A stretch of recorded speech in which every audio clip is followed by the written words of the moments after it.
Hello बच्चों, नमस्कार, राधे राधे, जय सिया राम। मैं सट्टा के इस मंच पर आप सभी का एक बार फिर से बहुत बहुत स्वागत है। उम्मीद की जाती है आप सभी बहुत अच्छे होंगे। और आज आपके सामने मैं सट्टा का ये प्लेटफॉर्म स्टार्ट करेगा मेंसुरेशन पार्ट नंबर 44।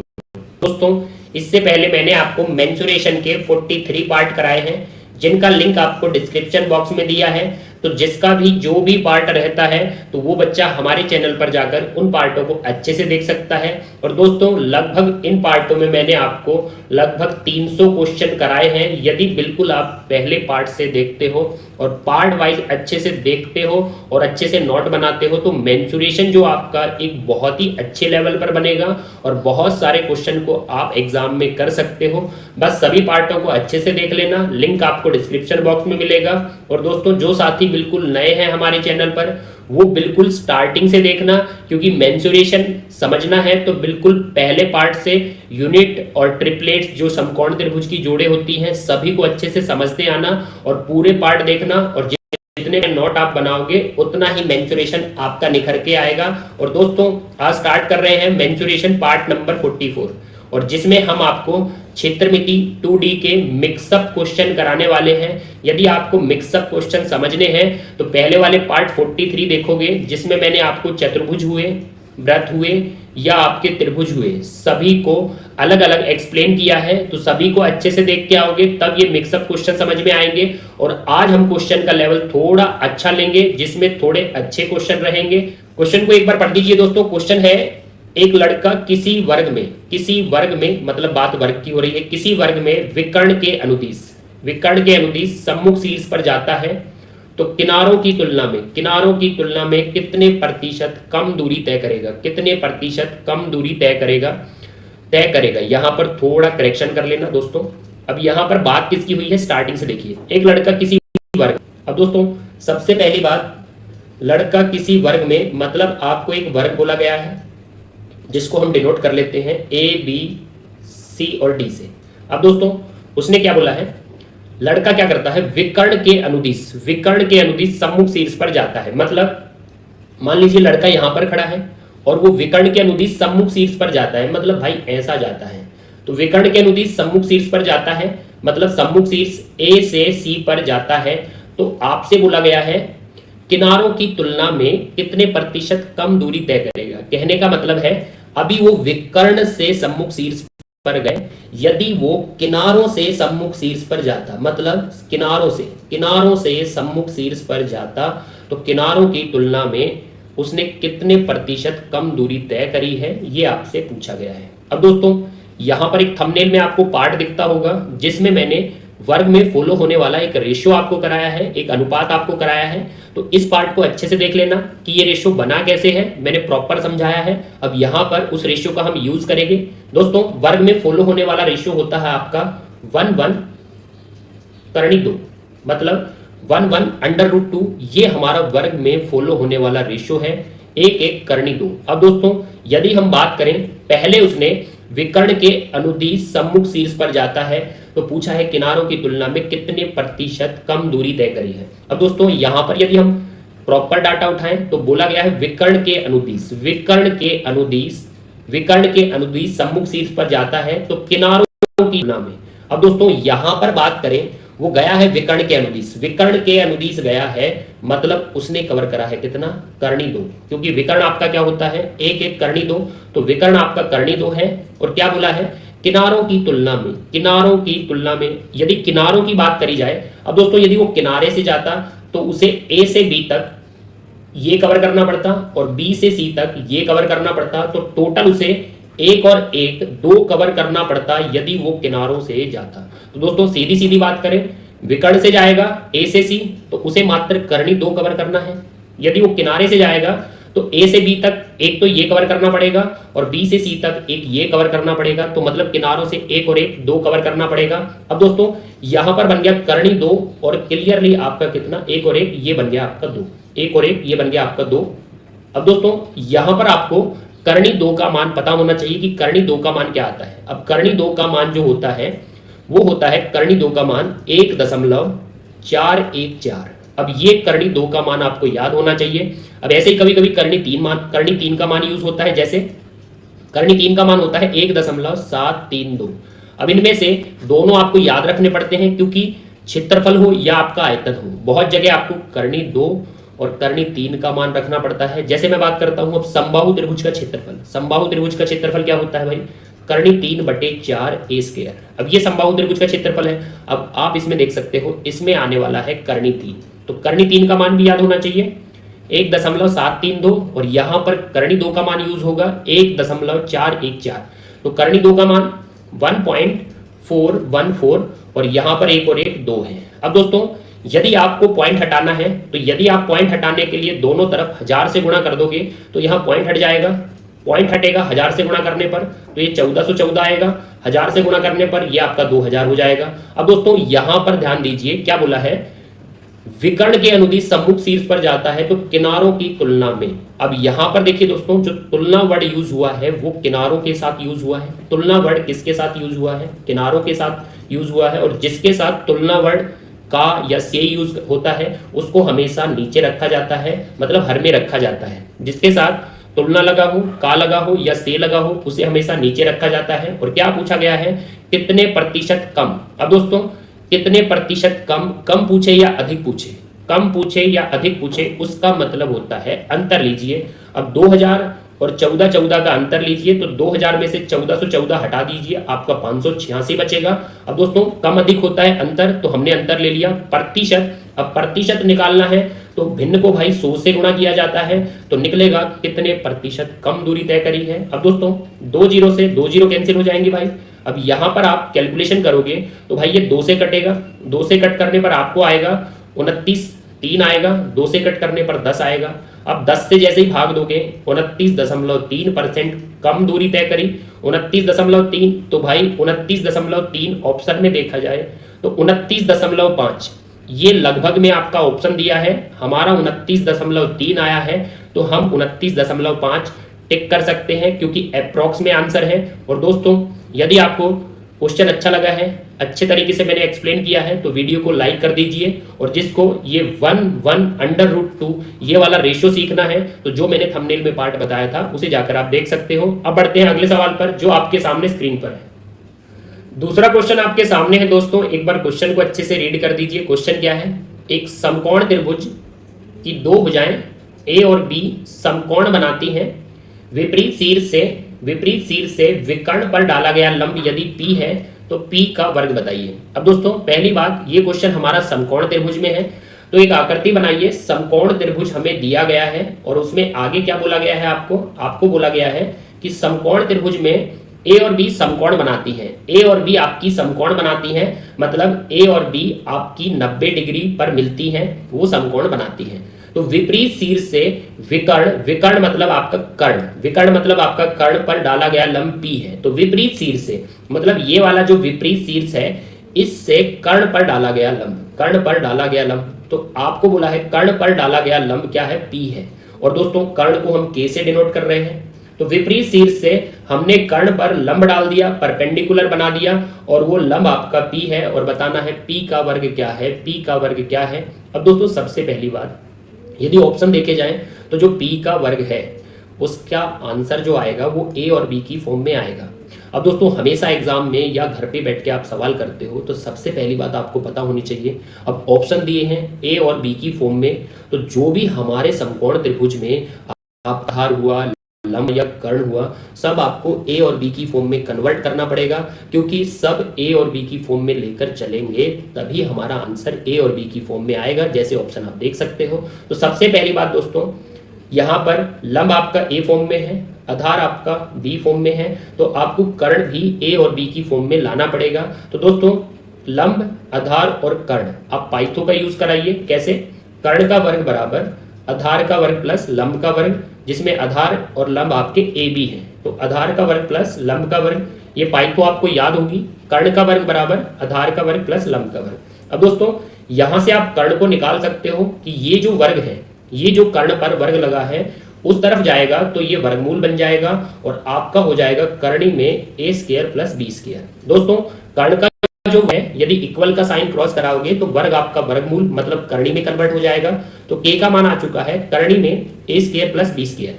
तो ये किसका मान आ चुका है, तो ये भाई हमारे कर्ण का मान आ चुका है ए स्क्वायर प्लस बी स्क्वायर। अब दोस्तों कर्ण के स्थान पर हम रखते हैं कर्णी में ए स्क्वायर प्लस बी स्क्वायर। अब दोस्तों आपको बताना क्या है, आपको पी लाना है और आपको पी का वर्ग बताना है। अब दोस्तों पी क्या है, पी है विपरीत शीर्ष से विकर्ण पर या कर्ण पर डाला गया लंब है, शीर्ष लंब है। और दोस्तों मैंने आपको क्वेश्चन कराए थे कि जब भी आपको शीर्ष लंब निकालना है तो आपको दो तरीके से त्रिभुज का क्षेत्रफल एरिया लगाना पड़ेगा, तभी आपका जो शीर्ष लंब है भाई विपरीत शीर्ष से कर्ण पर डाला गया लंब, या आप बोल सकते हो शीर्ष लंब, या आप बोल सकते हो ऊंचाई, जब भी ये निकालना हो तो आपको हमेशा त्रिभुज में दो तरीके से क्षेत्रफल लगाना पड़ेगा, तभी आपका शीर्ष लंब आएगा जो पी से बोला गया है। अब दोस्तों सबसे पहली बात, दो तरीकों की बात करें क्षेत्रफल की, तो पहला तरीका भाई ये समकोण त्रिभुज है, ये समकोण त्रिभुज है, तो पहला तरीका क्या रहेगा, समकोण त्रिभुज का क्षेत्रफल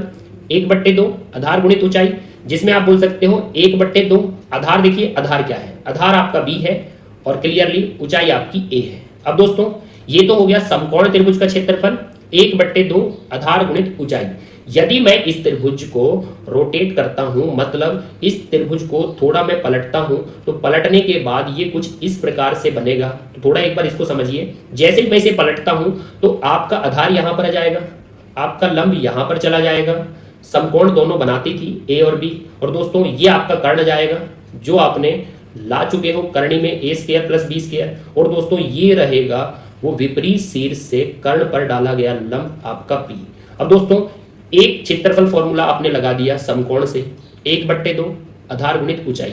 यदि मैं इसको रोटेट करता हूं तो कुछ इस प्रकार का फिगर बनेगा, इस प्रकार की आकृति बनेगी। अब दोस्तों दूसरा आपको लगाना होता है हमेशा सामान्य त्रिभुज का क्षेत्रफल। सामान्य त्रिभुज का क्षेत्रफल जो होता है 1/2 आधार गुणित ऊंचाई। अब दोस्तों थोड़ा ध्यान देना, यदि मैं सामान्य त्रिभुज की बात करूं तो यहां से आपको दिखेगा सामान्य त्रिभुज 1/2 आधार, आधार देखिए आधार क्या है, आधार आपका कर्ण है, 1/2 आधार, और आधार पर ऊंचाई देखिए 1/2 आधार पर ऊंचाई देखिए, ऊंचाई आपकी पी है।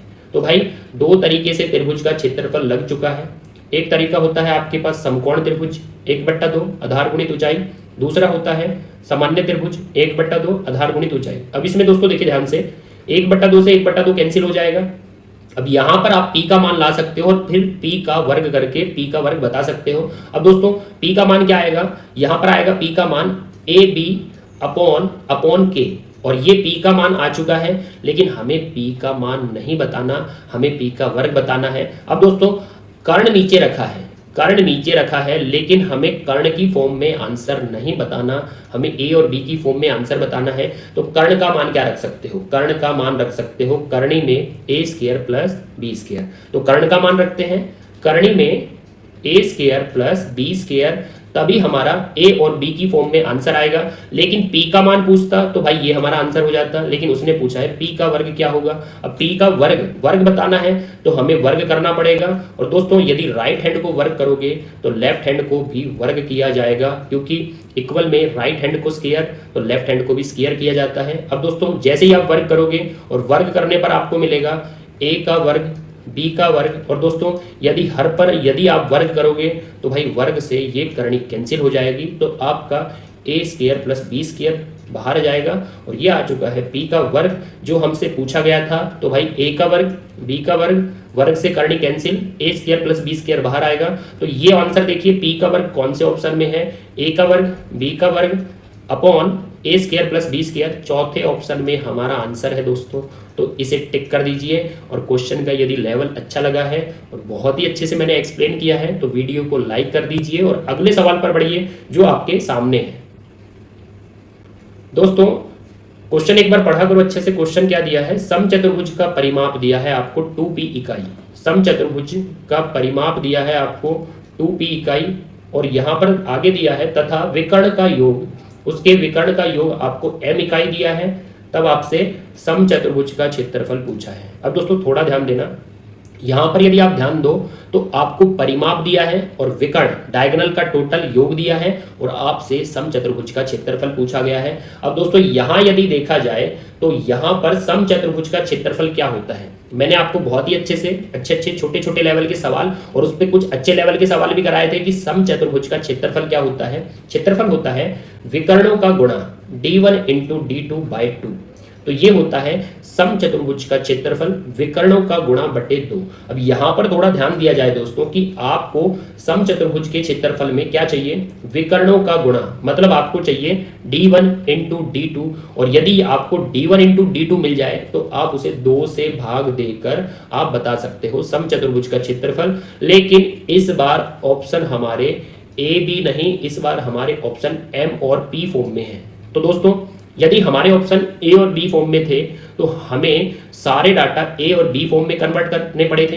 अब हमारे ऑप्शन एम और पी फॉर्म में है तो हमें हमारे सारे डाटा एम और पी फॉर्म में कन्वर्ट करने पड़ेंगे, तभी हमारा आंसर एम और पी फॉर्म में आएगा। अब दोस्तों यहां पर ध्यान दीजिए, यहां पर है समचतुर्भुज। यदि मैं समचतुर्भुज की आकृति बनाऊं तो मैंने आपके सामने जब समचतुर्भुज के क्वेश्चन कराए थे तो मैंने कुछ इस प्रकार की आकृति बनाई थी, जिसमें आपको एक त्रिभुज ऊपर की तरफ दिखेगा और जिसमें आपको त्रिभुज नीचे की ओर दिखेगा। अब दोस्तों समचतुर्भुज की आकृति बन चुकी है जिसमें प्रत्येक भुजा आपकी बराबर रहती है।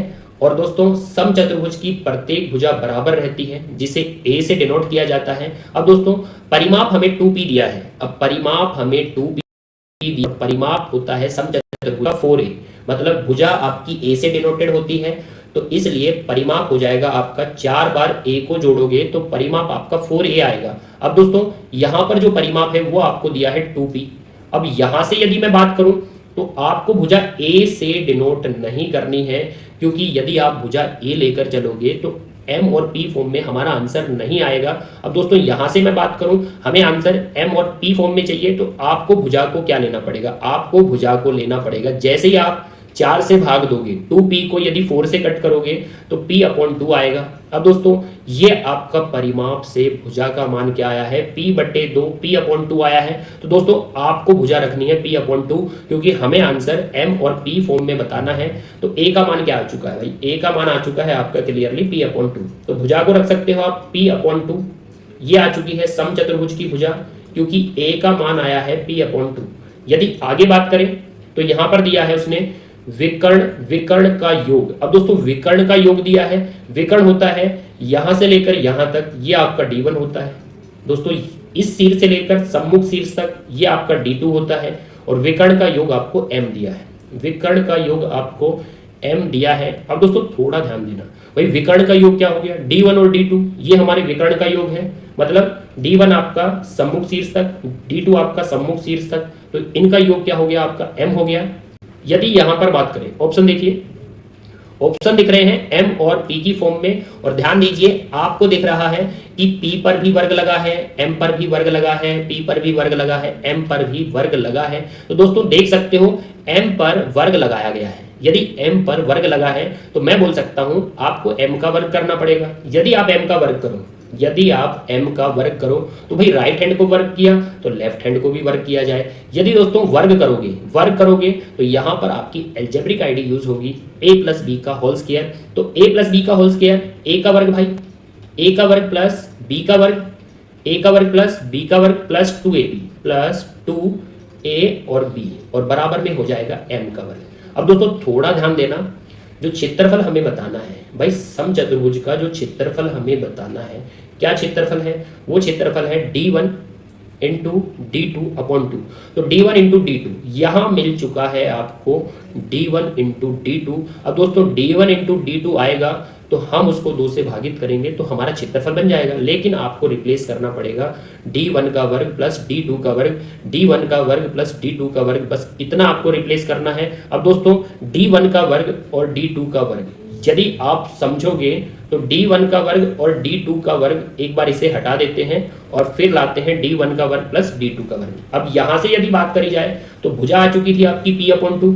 अब ये बात की जाए कि जो समचतुर्भुज के विकर्ण होते हैं, जो समचतुर्भुज के विकर्ण होते हैं वो आपके 90 डिग्री पर कट करते हैं। क्योंकि जब हमने समचतुर्भुज के क्वेश्चन किए थे तो वहां पर हमने समझा था या बहुत सारे सवालों में यूज किया था कि समचतुर्भुज के जो विकर्ण होते हैं वो क्लियरली भाई किस पर, 90 डिग्री पर कट करते हैं। तो यहां पर दोस्तों ध्यान दीजिए, यहां पर एक आपका समकोण त्रिभुज बनता है, एक समकोण त्रिभुज बनता है। और समकोण त्रिभुज में कर्ण आप देख सकते हो, कर्ण क्या है, कर्ण आपका p/2 है। अब दोस्तों यदि बात करी जाए तो d1 आपका होता है सम्मुख शीर्ष से लेकर सम्मुख शीर्ष तक, ये पूरा विकर्ण आपका D1 होता है। अब दोस्तों आपको पता होना चाहिए जो पूरा विकर्ण आपका D1 होता है उसमें से आधा आपका ऊपर जाता है और आधा आपका नीचे रहता है, क्योंकि यदि मैं विकर्णों को 90 डिग्रीज पर कट करवाता हूं तो विकर्ण एक दूसरे को बराबर भागों में बांटते हैं। मतलब पहला विकर्ण भी बराबर बटेगा, उसका आधा ऊपर जाएगा आधा नीचे जाएगा, तो मैं बोल सकता हूं D1 का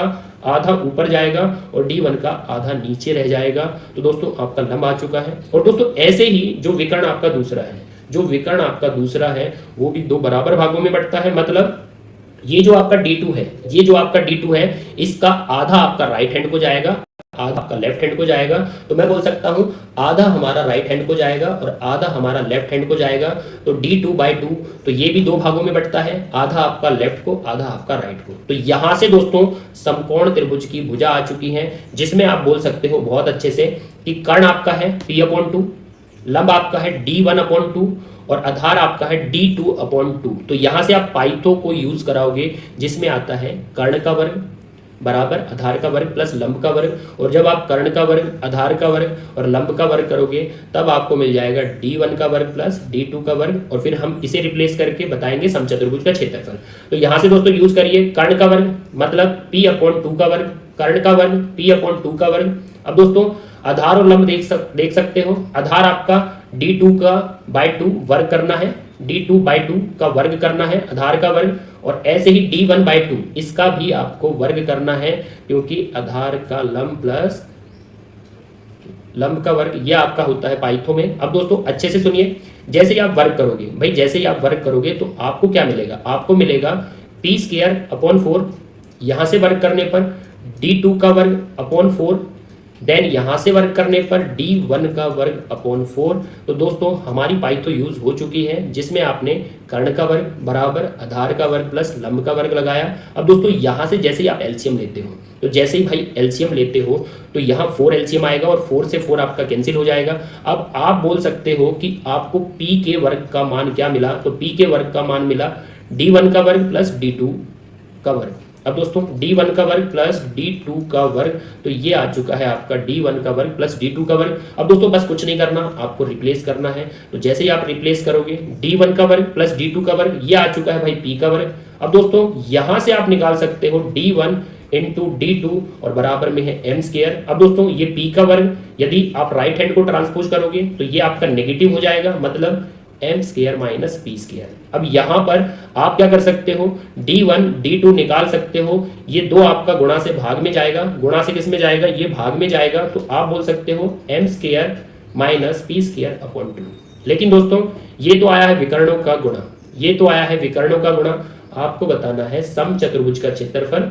तो विकर्णों के गुणा को आपको 2 से भाग देना है, और दोस्तों जैसे ही आप 2 से भाग दोगे तो आपके समचतुर्भुज का क्षेत्रफल आएगा। मैंने ये 2 से भाग दे दिया, तो ये कंप्लीट बन चुका है मेरे समचतुर्भुज का क्षेत्रफल। अब दोस्तों यदि आपने लेफ्ट हैंड को 2 से भाग दिया है तो राइट हैंड को भी 2 से भाग देना पड़ेगा, और जैसे ही आप 2 से भाग दोगे तो आपका आंसर क्या आएगा, आपका आंसर आ जाएगा ये भाई 2 से 2 का गुणा 1/4 और बन जाएगा m² माइनस P²। ये हमारा क्षेत्रफल आ चुका है। कौन से ऑप्शन में है, 1/4 m² माइनस P²। भाई ये तीसरे ऑप्शन में है, तो इसको टिक कर दीजिए। और बहुत ही अच्छे लेवल का क्वेश्चन था, आप देख सकते हो। यदि जिस बच्चे को पूरी थीम पता है कि समचतुर्भुज के विकर्ण 90 डिग्री पर काटते हैं, फिर एक समकोण त्रिभुज बनता है जिसमें आप पाइथो को यूज करा सकते हैं, वहां से मिलेगा D1 का वर्ग प्लस D2 का वर्ग जो P² मिलेगा। और जैसे ही आप P² से रिप्लेस करोगे तो m² माइनस P² 2 गुणा से भाग में जाएगा।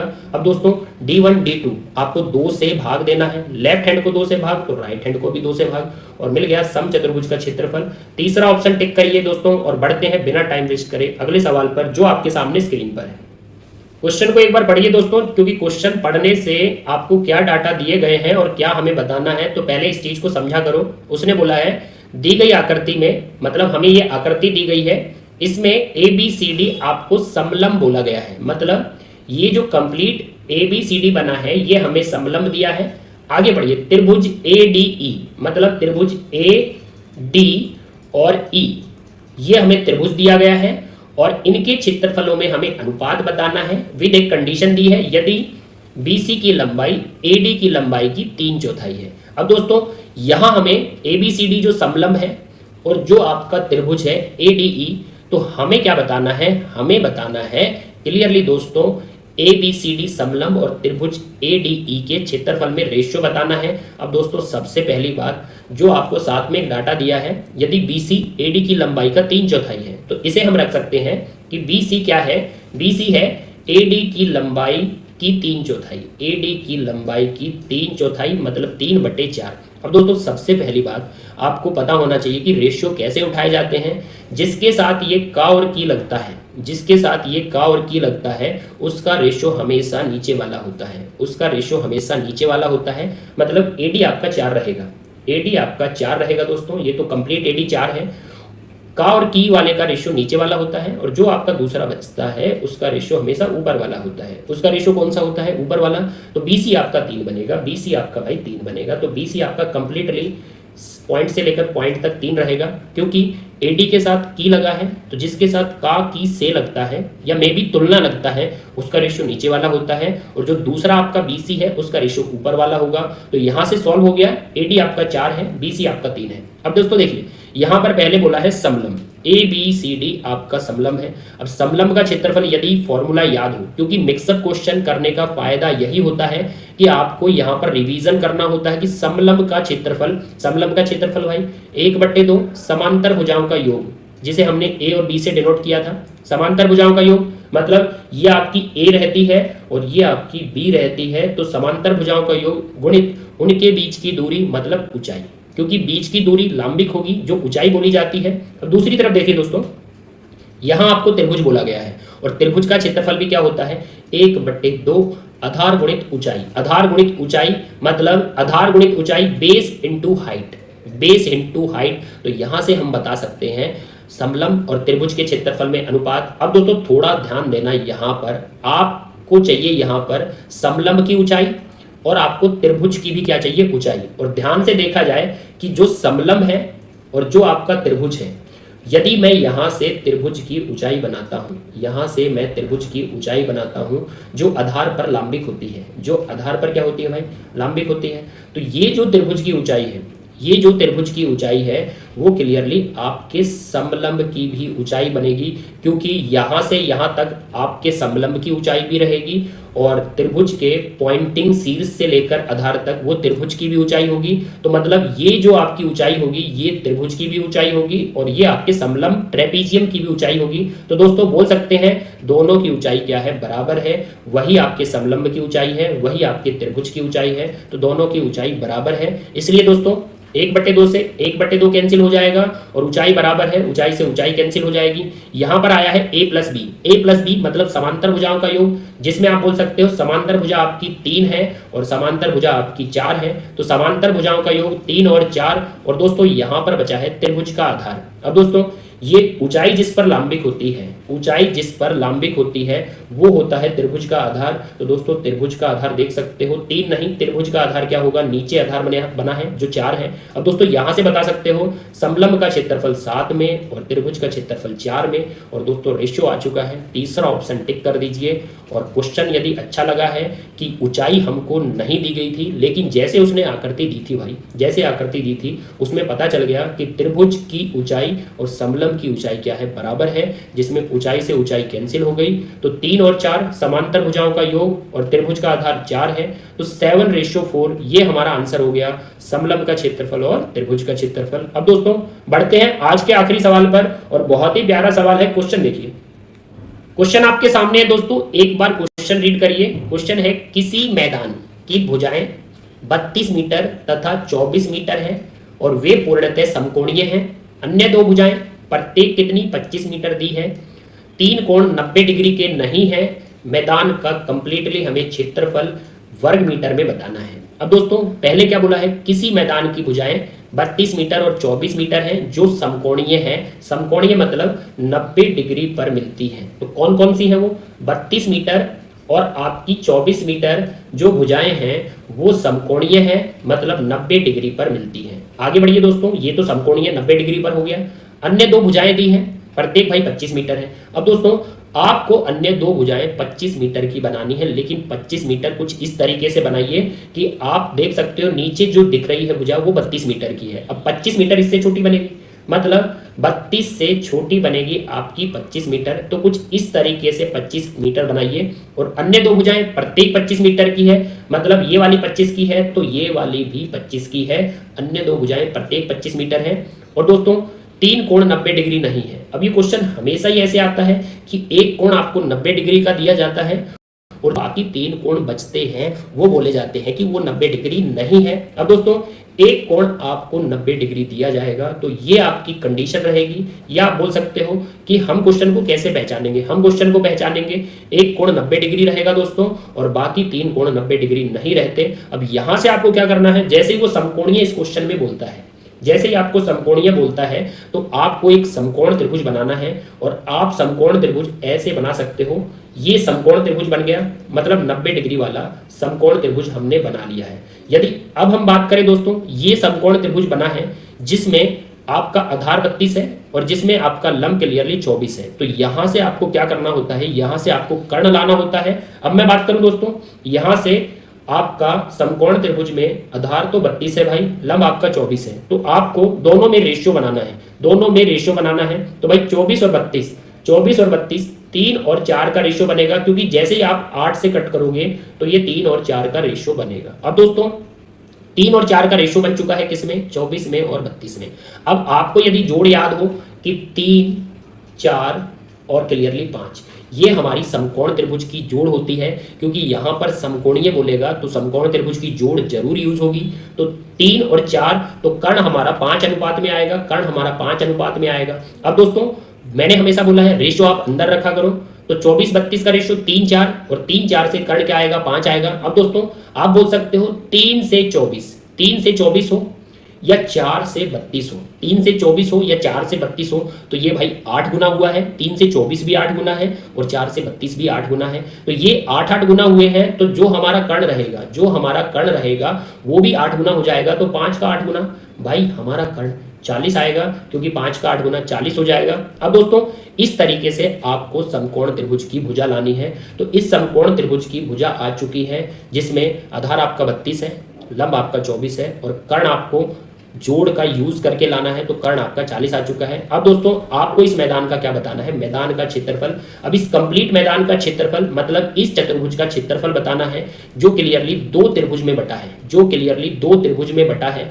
दोस्तों आप बोल सकते हो अगर मैं एक त्रिभुज का क्षेत्रफल निकाल लूं और मैं दूसरे त्रिभुज का क्षेत्रफल निकाल लूं और दोनों त्रिभुज के क्षेत्रफल को यदि मैं जोड़ दूं तो आपके कंप्लीट मैदान का क्षेत्रफल बनेगा। जिसमें आप बोल सकते हो दोस्तों जो पहला आपका त्रिभुज है, जो पहला आपका त्रिभुज है वो आपका समकोण त्रिभुज है। पहला आपका क्या है भाई, समकोण त्रिभुज है। और दोस्तों दूसरा जो त्रिभुज होता है, दूसरा जो त्रिभुज होता है उसमें आपको हमेशा हमेशा याद रखना विषम बाहु त्रिभुज का क्षेत्रफल लगाना है। विषम बाहु त्रिभुज मतलब आप बोल सकते हो हैरोज का क्षेत्रफल फॉर्मूला जो करनी करके लगाया जाता है। अब दोस्तों एक आपको समकोण लगाना है और दूसरा आपको विषम बाहु का क्षेत्रफल हैरोज का क्षेत्रफल लगाना है। तो दोस्तों यहां से आएगा आपके चतुर्भुज का क्षेत्रफल, एक हमेशा आपका समकोण लगेगा और दूसरा आपका विषम बाहु। तो दोस्तों समकोण का क्षेत्रफल बताइए, समकोण का क्षेत्रफल क्या होता है भाई, समकोण का क्षेत्रफल मतलब इस समकोण का क्षेत्रफल होगा 1/2 आधार गुणित ऊंचाई, यही होता है हमारे समकोण का क्षेत्रफल।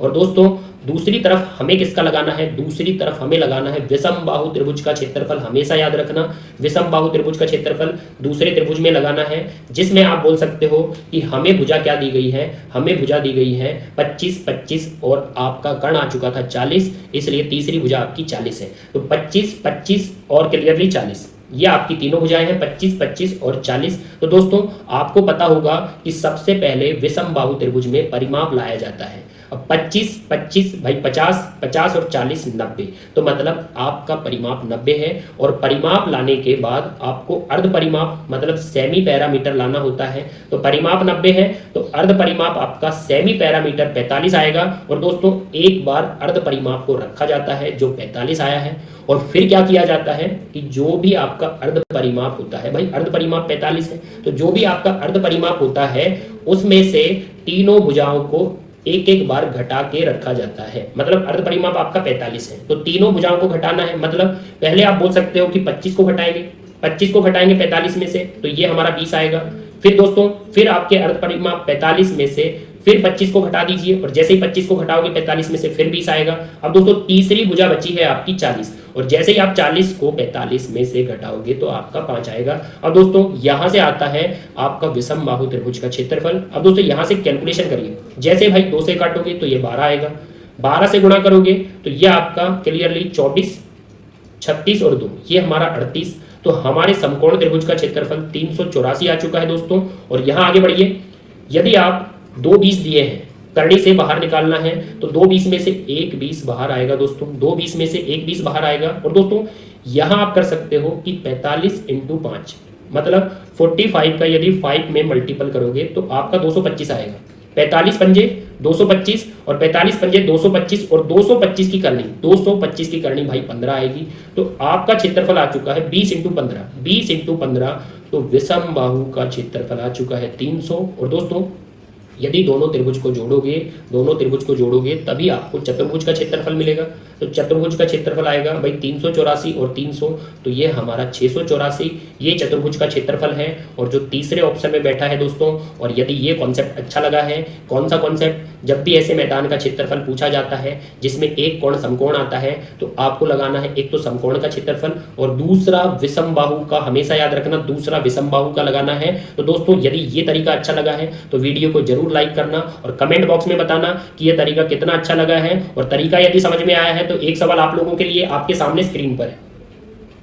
अब दोस्तों सेम सवाल आप लोगों के लिए है, किसी मैदान की भुजाएं 24 और 18 मीटर दी गई है, वो पूर्णतः समकोणीय है।